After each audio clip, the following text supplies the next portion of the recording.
وہ اپنا کام کیوں چھوڑیں گے؟ اور اگر وہ کام یوں ہی جاری رہے گا تو پھر یہ پاکستان میں جو ایک اچھی بھلی حکومت چل رہی تھی، جس کی اقتصادی کارکردگی کی تصدیق انٹرنیشنل مانیٹری فنڈ نے بھی کی ہے اپنی تازہ ترین رپورٹ میں، کہ اقتصادی لحاظ سے چونکہ اصلاحات کا سلسلہ جاری تھا، حکومت بالکل صحیح جا رہی تھی، کہ جو لوگوں نے شور مچا رکھا ہے کہ اقتصادی صورتحال برباد کر دیا ہے اس حکومت نے، پچھلی حکومت نے،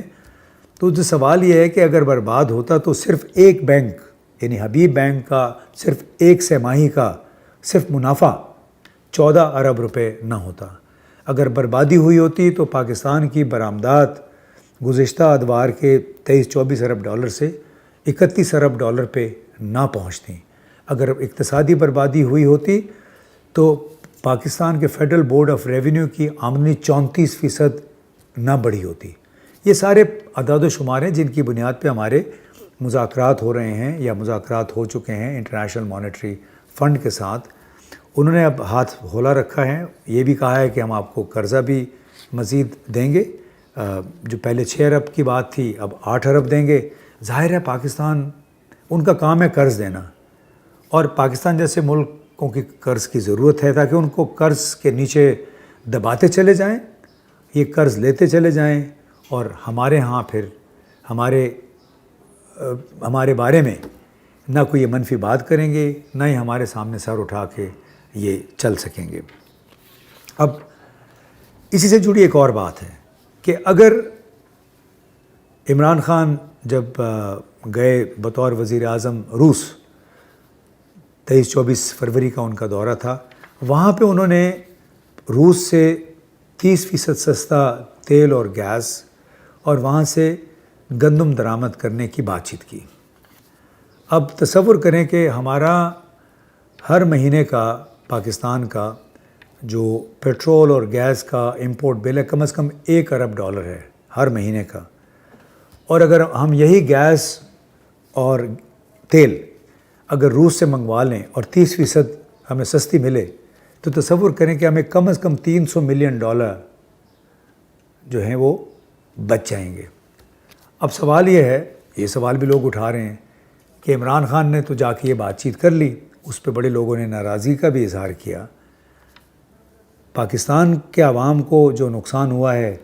کیا وہ ممالک اس کی تلافی کریں گے جن کی خاطر یہ ساری تبدیلی رونما ہوئی ہے، جن کی خاطر سابق وزیر اعظم کو ایک ویلن بنا کے پیش کیا گیا؟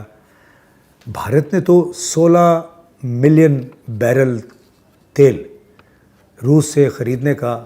باقاعدہ معاہدے کر لیے ہیں، اور یہ اتنا تیل ہے جو کہ بھارت نے گزشتہ سال خریدا تھا اپنے لیے۔ تو اس سے آپ اندازہ لگائیں کہ کس طرح ہم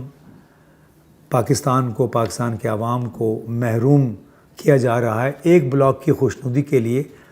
دوسرے بلاک کے ایک رکن سے ہمیں سستا تیل اگر مل رہا ہے، سستی گیس اور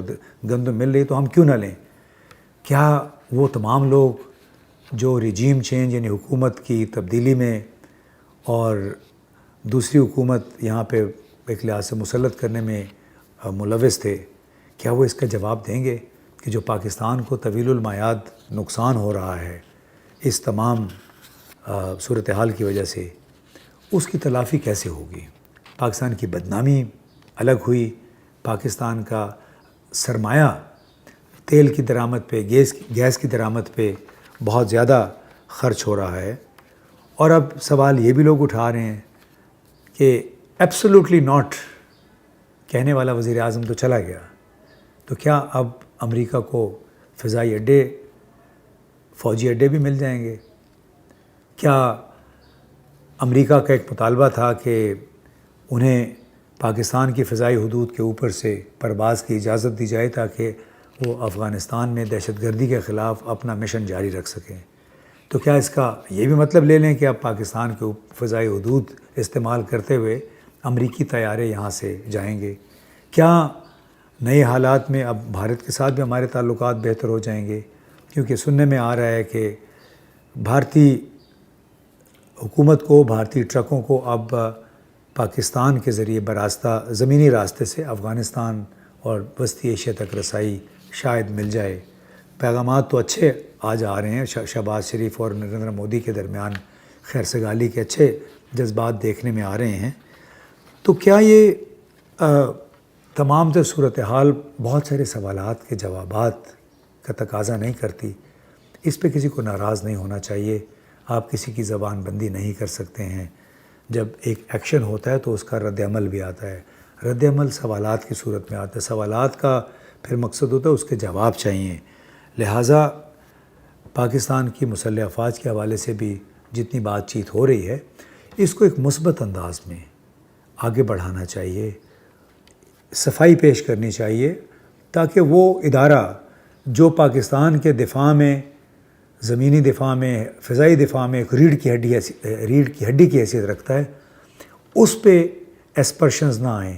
اس پہ کوئی دھبا نہ لگے، کیونکہ سب کو وہ ادارہ عزیز ہے.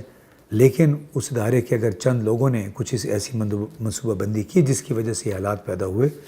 تو اس کی بھی وضاحت کرنی چاہیے کہ کیا ان کے پیش نظر پاکستان کے لیے وہ فوائد پیش نظر تھے جن کا بھی ہم نے ذکر کیا کہ امریکہ کے ساتھ تعلقات اچھے ہو جائیں گے، بھارت کے ساتھ تعلقات اچھے ہو جائیں گے، IMF سے مزید قرضہ مل جائے گا، ڈالر کے مقابلے میں روپے کی قیمت بہتر ہو جائے گی، یعنی پاکستان کے وارے نیارے ہو جائیں گے. اگر ایسا ہی ہے تو پھر سب کو اس تبدیلی کو خوش آمدید کہنا چاہیے، اور اس کی وضاحت اور اس کا دفاع بھی عوام کو ضرور ملنا چاہیے.